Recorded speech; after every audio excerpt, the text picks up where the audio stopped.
Hello friends, आज हम start करने वाले हैं यूनिट नंबर 4 मल्टीपल इंटीग्रल्स का लेक्चर नंबर 3। इसके प्रीवियस लेक्चर में हमने देखा था कि चेंज ऑफ ऑर्डर किस तरह से करते हैं इंटीग्रेशन का, या फिर चेंज ऑफ वेरिएबल्स भी हम किस तरह से इंटीग्रेशन में करते हैं वो भी हमने देखा है। तो आपको जाकर वीडियो देख लीजिए, आपको चैनल की प्लेलिस्ट में आपको पूरा वीडियो जो है मिल जाएगा। तो चलिए हम स्टार्ट करते हैं आज का हमारा नेक्स्ट टॉपिक, जो कि है एप्लीकेशन टू एरिया। कहने का मतलब ये है कि अभी तक हमने डबल इंटीग्रेशन किया है ना। उससे रिलेटेड कुछ क्वेश्चंस भी किए थे। उसमें हम लिमिट का क्या वैल्यू होता है, लिमिट से हमें क्या फ़ायदा होता है, उसमें किस तरह से हम ऑर्डर चेंज कर सकते हैं, तो वो सब हमने देख रखा है। तो हमें समझ में आ गया होगा कि डबल इंटीग्रेशन कैसे करते हैं।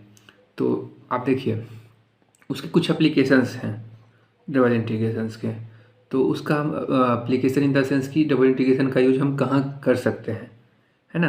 तो देखिए, इसको सबसे पहले ये है, अभी तक तो आपने जो भी क्लोज सरफेस देखा हो, फॉर एग्जांपल जैसे आपने रेक्टेंगल देखा है ना, इसे प्रीवियस पढ़ रखा है, ट्रायंगल पढ़ा होगा, स्क्वायर देखा होगा, है ना। तो ये मान लीजिए स्क्वायर, ये रेक्टेंगल हो गया। तो उसमें आपने देखा होगा कि ये सब का प्रॉपर जो है एरिया का निकालने का फॉर्मूला दिया हुआ था, ठीक है, कि हम किस तरह से स्क्वायर का एरिया निकाल सकते हैं, उसका क्या फार्मूला है, रेक्टेंगल का क्या है।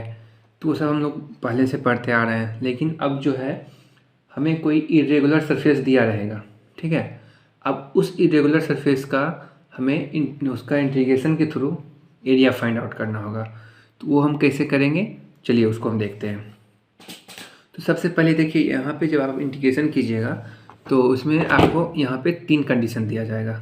मतलब इंटीग्रेशन जब हम एरिया का करते हैं, एरिया निकालने के लिए जब इंटीग्रेशन करते हैं डबल इंटीग्रेशन, तो इसमें मेनली आपको 3 कंडीशन यहाँ पे मिल सकता है ना। देखिए, सबसे पहला कंडीशन ये है कि जैसे ये आपका एक्स एक्सिस हो गया, है ना, ये आपका वाई एक्सिस हो गया। तो कहता है कि let P X comma Y and Q X plus del X plus comma Y plus del Y be 2 neighbouring point on the curve A D, मुझे equation is y equal to F of X. कहने का मतलब ये है, ये जो आपका curve है वो क्या है, y equal to F of x है। ये कर्व का इक्वेशन आपको दिया हुआ है, ठीक है। ये आप मान लीजिए आपको क्वेश्चन में गिवन है। फिर आप इसमें क्या करना है, हमको इस कर्व से, और देखिए दूसरी कंडीशन ये दिया हुआ है कि हमारा जो सबसे पहले क्या बोला है, इस कंडीशन को तो देखने से पहले देखिए क्वेश्चन में क्या दिया हुआ था, let the area A B C D, जो हमारा ए है, ये आपका ए हो गया, ये बी हो गया, ये सी हो गया, ए डी, ये डी हो गया। इसका हमें इस क्लोज सरफेस के जो रीजन है, इस ऑर्डिनेट और इस ऑर्डिनेट के बीच का जो रीजन है हमारा, उसका हमको एरिया फाइंड आउट करना है, ठीक है। तो उसका देखिए लिमिट दिया हुआ है, जहाँ पे y equal to F of x है ना, और y का लिमिट 0 से स्टार्ट होता है, और x का लिमिट जो है वो आपको a से शुरू हो रहा है और b तक जा रहा है। तो यहाँ पे देख लीजिए, जो x का लिमिट हो गया, यहाँ पे आपका लोअर लिमिट तो ये हो गया और अपर लिमिट x का ये हो गया, है ना। ये आपको दिख रहा होगा, ये यहाँ पे सॉरी x होगा, तो यहाँ पे मान लीजिए x इक्वल टू b, मतलब x जो है a से b तक जा रहा है, और y का जो लिमिट है वो 0 से एफ ऑफ एक्स क्या है, ये कर्व जो है इसका एक इक्वेशन है, ठीक है।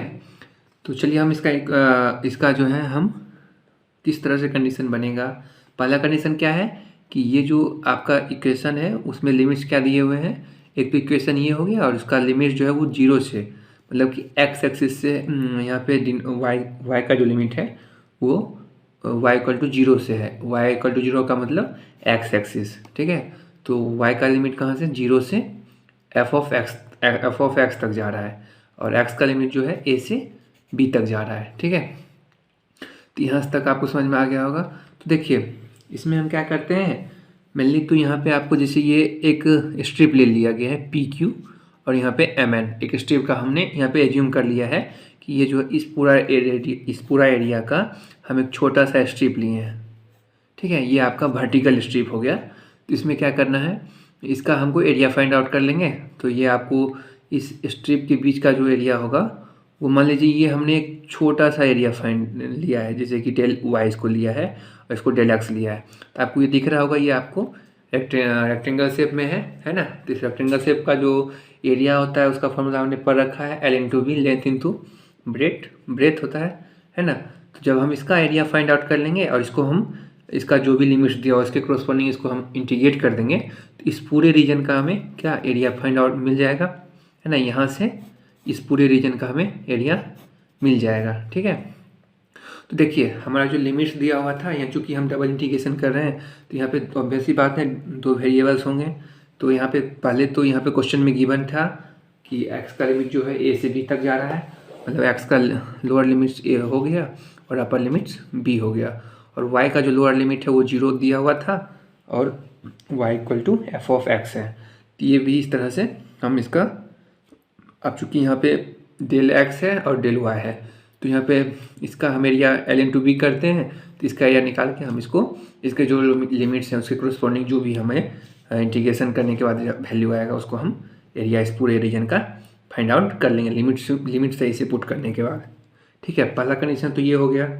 चलिए ठीक उसी प्रकार देखिए क्या दिया हुआ है क्वेश्चन में, अगर कर्व जो है x equal to F of y है, ये जो कर्व है ये एक्स इक्वल टू, देखिए सेकेंड सिचुएशन में आपको उसी में इसमें क्या है, जो कर्व है वो x equal to F of y है, ठीक है। और यहाँ पे अफिसिया वाई इक्वल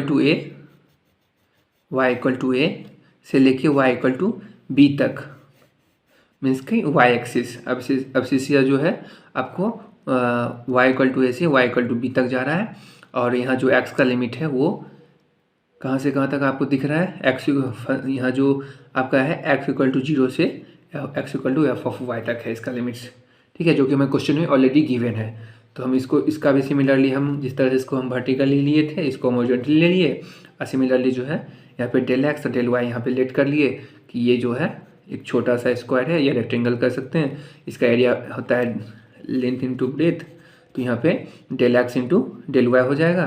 तो यहाँ पे आपका जो है उसको इंटीग्रेट करेंगे तो d x into d y हो जाएगा, है ना। तो फिर हम इसको जो लिमिट्स है उसके करस्पॉन्डिंग इसका लिमिट पुट कर दिए और हमारा जो है एरिया का डबल इंटीग्रेशन के थ्रू इस तरह से एरिया फाइंड आउट हो जाएगा। ये दूसरा कंडीशन हो गया। तीसरा कंडीशन में ये है कि आपका यहाँ पे जो लिमिट्स है वो एक्स इक्वल टू ए से लेके एक्स इक्वल टू बी तक तो जा रहा है, लेकिन यहाँ पे जो इसका अवशेषीय है वो उसका देखिए फंक्शंस क्या है, अवशेषीय यहाँ पे नहीं दिया हुआ। यहाँ पे वाई का जो लिमिट्स है वो Y equal to f1 x है पहला फंक्शन, और ये दूसरा फंक्शन है कर्व का, तो ये कर्व जो है उसका फंक्शन दिया हुआ है Y equal to f2 x। तो ये पहला कर्व हो गया, दूसरा कर्व हो गया, इस दोनों कर्व का जो है लिमिट्स दिया हुआ है। मतलब इस तरह से भी आपको ये लोअर लिमिट्स हो जाएगा, ये अपर लिमिट्स हो जाएगा, क्योंकि ये इसका निचला पार्ट्स है, ये ऊपर पार्ट्स है। इसमें भी सिमिलरली हम स्ट्रिप या तो आप हॉरिजॉन्टली ले लीजिए या फिर वर्टिकल ले लीजिए, और वर्टिकल लेने के बाद आप इसको जिसके करस्पॉन्डिंग लीजिएगा उसके करस्पॉन्डिंग जो है आपको यहाँ पे लिमिट्स को पुट कर देना होगा और आप यहाँ पे एरिया फाइंड आउट इजीली कर सकते हैं। तो यहाँ तक आपको समझ में आ गया होगा। तो चलिए इससे अभी आपको यहाँ पे 3 कंडीशन समझ में आ गया कि सबसे पहला कंडीशन में क्या था कि हमारा जो है एक्स इक्वल टू ए से एक्स इक्वल टू बी है, मतलब हमारा लिमिट्स गिवन है, और यहाँ पे जो हमारा वाई का लिमिट्स है वो 0 से एफ ऑफ एक्स तक जा रहा है ना। एफ ऑफ एक्स जो है कोई कर्व का इक्वेशन दिया हुआ है। सेकेंड सिचुएशन ये बना कि हमारा जो लिमिट्स है वो कांस्टेंट वाई के करस्पॉन्डिंग है, तो वाई इक्वल टू ए से वाई इक्वल टू बी तक जा रहा था, और यहाँ पे जो एक्स का लिमिट है वो वेराई कर रहा था, तो उसके करस्पॉन्डिंग जो है हम यहाँ पे हम लिमिट पुट कर दिए और इसका एरिया फाइंड आउट कर लिए। थर्ड सिचुएशन ये हो रहा था कि हमारा यहाँ एक्स का तो लिमिट वेरिएबल कांस्टेंट था, लेकिन y का जो लिमिट है वो वेराई कर रहा था। इसका अपर लिमिट और लोअर लिमिट दोनों जो है एक इक्वेशन फॉर्म कर रहा था, उसके करस्पॉन्डिंग हम एरिया को फाइंड आउट कर लिए। तो चलिए आगे हम नेक्स्ट इसका क्वेश्चन देखते हैं, तो आपको और अच्छा से समझ में आ जाएगा। क्वेश्चन बनाने से पहले देखिए अभी तक इससे पहले हमने कार्टेशियन प्लेन में देखा कि एरिया को किस तरह से फाइंड करते हैं, उसी तरह से हो सकता है कभी कभी आपका जो इक्वेशन दिया रहे या लिमिट्स का जो वैल्यू दिया रहे वो पोलर फॉर्म में भी दिया हो, तो उस कंडीशन में जो एरिया का फॉर्मूला होगा वो कुछ इस प्रकार से होगा, theta equal to alpha to beta, मतलब अल्फ़ा इसका लोअर लिमिट हो गया और अपर लिमिट बीटा हो गया, और आर का जो है वो 0 से एफ ऑफ थीटा तक जा रहा है, और R D theta D R हो जाएगा आपका यहाँ पे। इस तरह से आप एरिया फाइंड आउट कर सकते हैं। आप आर जो है यहाँ पे रेडियस हो गया और थीटा जो है एंगल हो गया, ठीक है। तो इस तरह से आपको एरिया फाइंड आउट कर सकते हैं। चलिए आप देखिए क्वेश्चन देखते हैं। तो देखिए क्वेश्चन जब हम इसको सॉल्व करेंगे तो आपको आसानी से समझ में आ जाएगा। देखिए कहता है evaluate double integration x y into x plus y d x d y over the area between y equal to x square और वाई इक्वल टू एक्स। ठीक है, आप देखिए यहाँ पे हमें दो कर्व का जो इक्वेशन है वो दिया हुआ है, y equal to x square. तो y equal to x square जो है वो आपका पैराबोला होगा, है ना, और y इक्वल टू एक्स तो आपको पता ही है स्ट्रेट लाइन होगा। तो इस तरह से आप पहले इसको कर्व ट्रेस कर लीजिएगा। अब कर्व ट्रेस करने के बाद हम क्या देखते हैं कि हमारा जो है पैराबोला किसके कोरस्पॉन्डिंग जो है वो सिमेट्रिक है। तो चूँकि यहाँ पे y equal to x square है तो यहाँ पे जो है पैराबोला किसके कोरस्पॉन्डिंग होगा, y एक्सिस के कोरस्पॉन्डिंग जो है सिमेट्रिक होगा। ठीक है, तो यहाँ पे देखिए ये जो है पैराबोला का इक्वेशन मैंने यहाँ पे पहले से ड्रॉ कर रखा है। ये जो कर्व है तो ये आपका y equal to x square हो गया, और ये जो स्ट्रेट लाइन है तो आपको यहाँ पे ये हो गया y इक्वल टू एक्स। तो अब ऐसी बात है, आपको समझ में आ गया होगा कि आपको एरिया किसका किसका फाइंड करना है, इसके बीच का एरिया फाइंड आउट करना है ना। देखिए अब यहाँ पे दो सिचुएशन बनता है, या तो आप एक पहले वर्टिकल स्ट्रिप ले लीजिए या फिर आप इसको हॉरिजॉन्टली स्ट्रिप भी ले सकते हैं। हाँ, लेकिन अगर स्ट्रिप अलग अलग अगर वर्टिकली लीजिएगा तो उसके करस्पॉन्डिंग इसका लिमिट्स जो है वो चेंज हो जाएगा, है ना। लेकिन अगर आप हॉरिजॉन्टली लीजिएगा तो उसको उसके करस्पॉन्डिंग जो है लिमिट का वैल्यू चेंज हो जाएगा। देखिए चलिए देखते हैं क्या चेंज होता है। तो जब हम इसका वर्टिकली अगर हम इसका लिमिट्स कर लेते हैं, लिमिट्स का वैल्यू लेते हैं तो उसके करस्पॉन्डिंग क्या होगा कि आपका जो एक्स का जो लिमिट्स होगा वो कांस्टेंट हो जाएगा, और जब हॉरिजॉन्टली लेंगे तो वहाँ पे वाई का जो लिमिट्स है वो कांस्टेंट हो जाएगा। जैसे कि मैंने आपको इससे प्रीवियस कंडीशन में जो बताया था वो आपको पता ही होगा। तो वहाँ पे चलिए देखते हैं क्या है इसका आगे। देखिए इसमें जो है आपको जो इक्वेशन दिया हुआ है मैं इसको मान लेता हूँ, मैं यहाँ पे वर्टिकली एक स्ट्रिप ले लिया। अब इसका जब मैं एरिया फाइंड आउट कर लूँगा और मैं इसको इंटीग्रेट कर दूँगा तो इस पूरे रीजन का हमें एरिया जो है वो मिल जाएगा। ठीक है, तो चलिए देखते हैं। अब देखिए जब यहाँ पे क्या है कि जो हमारा लिमिट्स है, एक्स का लिमिट्स हमें फाइंड आउट करना होगा और यहाँ पे हमें वाई का भी लिमिट्स फाइंड आउट करना होगा। तो मैंने क्या बोला, जब मैं यहाँ पे वर्टिकल का ले रहा हूँ तो यहाँ पे हमें एक्स का जो लिमिट है वो कांस्टेंट ट्रीट करना होगा, और वाई का जो लिमिट है वो आपको एज पर फंक्शन जो है वो लिमिट बनेगा। तो चलिए यहाँ पे एक्स का जो लिमिट्स है वो देखिए एक्स इक्वल, यहाँ पे हमें एक्स का वैल्यू 0 और 1 आया। तो एक्स का वैल्यू जब 0 पुट करेंगे तो वाई का वैल्यू 0 आता है, एक्स का वैल्यू 1 पुट करते हैं तो वाई का वैल्यू 1 आता है। ठीक है, तो यहाँ पे आप देख रहे हैं कि जो हमारा एक्स का लिमिट्स है वो 0 से 1 तक लाई कर रहा है, मतलब कि ये जो एक्स का लिमिट्स है वो आपको सेटिस्फाई कर रहा है। ठीक है, एक दूसरे को सेटिस्फाई कर रहा है। अब चूँकि यहाँ पे एक्स का लिमिट 0 से 1 हो गया, ठीक है, और यहाँ पे देखिए इस दोनों कर्व का जो इंटरसेक्शन पॉइंट है वो 1,1 है। तो ऑब्वियस सी बात है कर्व जो है ये मैक्सिमम कहाँ तक जाएगा, 1 तक जाएगा। जहाँ पे इसका इंटरसेक्शन पॉइंट होगा उसी के बीच में इसका एरिया फाइंड आउट होगा, है ना। क्लोज, चूँकि यहाँ पे क्लोज हो रहा है तो इसके बीच में इसके बीच का ही रीजन हमें एरिया इसका फाइंड आउट करना पड़ेगा, तो हम इसको फाइंड आउट कर लेंगे। तो देखिए यहाँ पे सबसे पहले 0 से यहाँ 0,0 पे इंटरसेक्ट कर रहा है दोनों कर्व, और 1,1 पे ये जाके इंड हो जा रहा है। तो यहाँ पे इंटरसेक्शन पॉइंट आपका दोनों मिल गया, मतलब कि एक्स का जो लिमिट्स है वो 0 से 1 तक हो गया। अब वाई का लिमिट्स हमें फाइंड आउट करना होगा। तो आप ये ध्यान रखिएगा, हम जो है यहाँ पे हॉरिजॉन्टली कर स्टेप लिए हैं, इसमें हमको वाई का लोअर लिमिट्स और वाई का अपर लिमिट्स फाइंड आउट करना होगा। तो देखिए जब हम वाई का लिमिट्स लेंगे तो हम क्या करते हैं, एक्स एक्सिस के कोरस्पॉन्डिंग जो भी हम इस एक्स एक्सिस के कोरस्पॉन्डिंग हम बढ़ेंगे और देखेंगे सबसे पहला कर्व कौन आ रहा है, मतलब कौन सा कर्व पहले आ रहा है। तो देखिए जब हम y का जब लिमिट लेते हैं तो एक्स एक्सिस के कोरस्पॉन्डिंग हम देखते हैं कि कौन सा है सबसे पहले कर्व है। और जब एक्स एक्सिस का अगर हम वेरिएबल के रूप में अगर लेंगे लिमिट तो y एक्सिस के कोरस्पॉन्डिंग हम देखेंगे कि y का लिमिट जो है वो x का लिमिट जो है कहाँ से कहाँ तक जा रहा है। ठीक है, तो चलिए देखते हैं। जब हम यहाँ पे वर्टिकल स्ट्रिप लिए हैं तो यहाँ पे देखेंगे हमको y का लिमिट चाहिए, तो y का लिमिट x के कोरस्पॉन्डिंग देखेंगे। तो x जब इधर से जाएंगे तो x में जो सबसे पहला कर्व है वो है y equal to x square, मतलब कि जो आपका y का जो पैराबोला का इक्वेशन है उसका लिमिट जो है वो पहले आता है। तो यहाँ पे x का जो पहले है वो उसका लोअर लिमिट हो जाएगा, बाद वाला अपर लिमिट हो जाएगा। तो यहाँ पे एक्स स्क्वायर का जो वैल्यू, ये जो एक्स स्क्वायर है वो आपका लोअर लिमिट हो जाएगा और एक्स जो है आपका वो अपर लिमिट हो जाएगा। यहाँ पे एक्स जो है आपका अपर लिमिट हो गया। तो वाई का जो लोअर लिमिट और अपर लिमिट हम यहाँ पे फाइंड आउट कर लिए। अब देखिए, अब यहाँ पे हमने जब लिमिट्स पुट कर दिया तो ऑब्वियस सी बात है ये वाई का लिमिट्स है, तो इसको वाई के कॉरस्पॉन्डिंग मतलब इसका इंटीग्रेशन करेंगे। फिर ये एक्स का लिमिट्स है तो इसको हम इस फंक्शन जो गिवन फंक्शंस थे, इस गिवन फंक्शंस को, ये जो हमारा गिवन फंक्शंस है इसको हम सॉल्व करके इस प्रकार से सॉल्व कर लिए। अब जो है इसका इंटीग्रेशन करेंगे तो x square plus y, x square into y हो गया plus x y square into d y. यहाँ पर देखिए जब वाई के कॉरस्पॉन्डिंग इसको हम इंटीग्रेट करेंगे तो यहाँ पे वाई है और एक्स स्क्वायर जो है आपका कॉन्स्टेंट हो जाएगा। तो यहाँ पे x square const as it is है, वाई स्क्वायर बाई 2 हो जाएगा, इसको यहाँ पे लिख दिए हैं। फिर यहाँ पे इस फंक्शंस में इस टर्म में आपको यहाँ पे x जो है कांस्टेंट रहेगा तो वाई स्क्वायर है तो वाई क्यूब बाई 3 हो जाएगा। तो वाई क्यूब बाई 3 हमने पुट कर दिया। अब यहाँ पे देखिए लिमिट्स को पुट करेंगे तो जहाँ पे y है वहाँ पे पहले अपर लिमिट पुट करेंगे फिर लोअर लिमिट पुट करेंगे।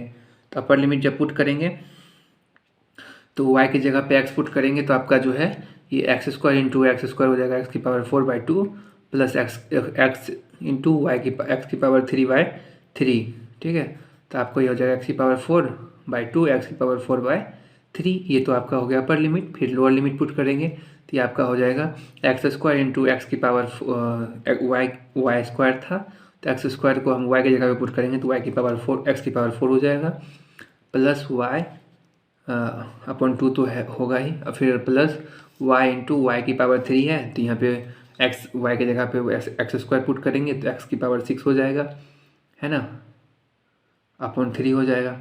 अब इसको देखिए इसके अपर लिमिट्स और लोअर लिमिट्स को हम सॉल्व कर लेंगे।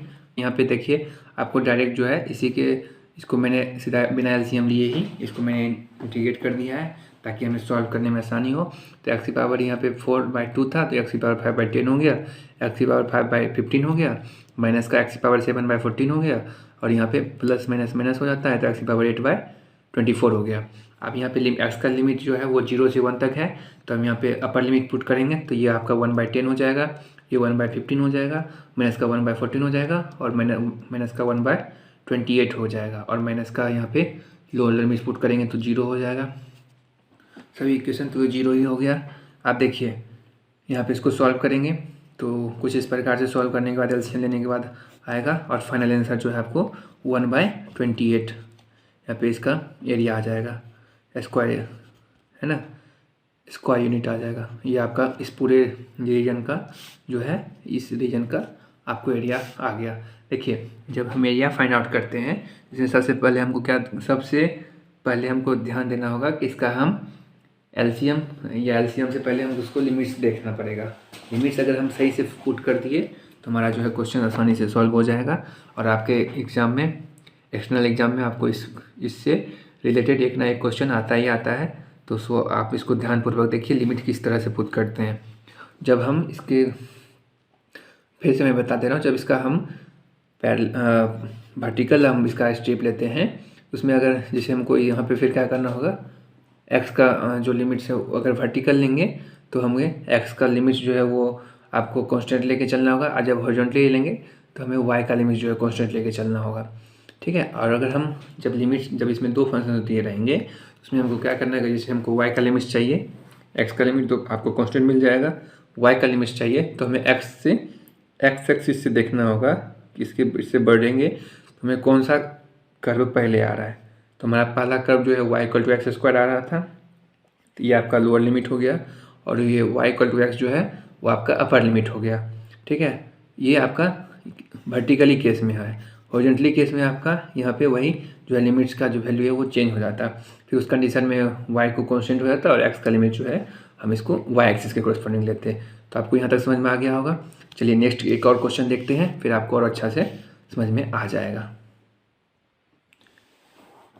चलिए, तो यहाँ पे आपका जो क्वेश्चन है, find the area of the curve r² = a² cos 2θ। आप देखिए, सबसे पहले इसमें क्या करना है आपको, इस फंक्शंस का हमें क्या करना है, कर्व ट्रेस करना है। तो कर्व ट्रेस करने के लिए आपको मैंने कर्व ट्रेसिंग का एक प्रॉपर लेक्चर बना रखा है, तो आप उसको जाके देख सकते हैं, फिर आपको ये ज़्यादा समझ में आएगा। तो कर्व ट्रेस हमने क्या कैसे किया है, तो इसका कर्व जो है कुछ इस प्रकार से आएगा, है ना, इन्फिनाइट जिस तरह से हम लोग लिखते हैं, तो इस प्रकार से ये कर्व जो है आपको मिल जाएगा। आप देखिए, यहाँ जो है कर्व सिमेट्रिक अबाउट ओरिजिन के कोरस्पॉन्डिंग ये सिमेट्रिक है, and required the area of the हमें किसका एरिया फाइंड आउट करना है, इस पूरे रीजन का, है ना, इस पूरे रीजन का फाइंड आउट करना है। तो देखिए, अब सबसे पहली बात ये है कि हमारा जो है यहाँ पे लिमिट्स कहाँ से कहाँ तक जाएगा। तो हमें क्या दिख रहा है, जो हमारा ये डायग्राम है वो तो आर के कोरस्पॉन्डिंग तो इसका वेरिएबल होगा, है ना। आर क्यों होगा इसका वेरिएबल में होगा, क्योंकि यहाँ पे r² का जो है वो इक्वेशन दिया हुआ है। तो आर का लिमिट जो है वो वेरिएबल फॉर्म में होगा, और जो थीटा का होगा वो आपको कांस्टेंट फॉर्म में होगा। तो थीटा का लिमिट्स कहाँ से कहाँ तक जा रहा है, तो थीटा का लिमिट्स आप देख रहे हैं -π/4 से π/4 तक। मतलब जो है ये फंक्शन, ये जो आपका कर्व है वो y एक्सिस के कोरस्पॉन्डिंग तो सिमेट्रिक है ही, साथ साथ थीटा = π/4 पे भी ये जो है सिमेट्रिक हो रहा है। तो आपको यहाँ पे आप सिमेट्रिक मिल जाएगा। तो यहाँ पे चलिए देखते हैं कि हमें जो है वो किस प्रकार से मिलता है।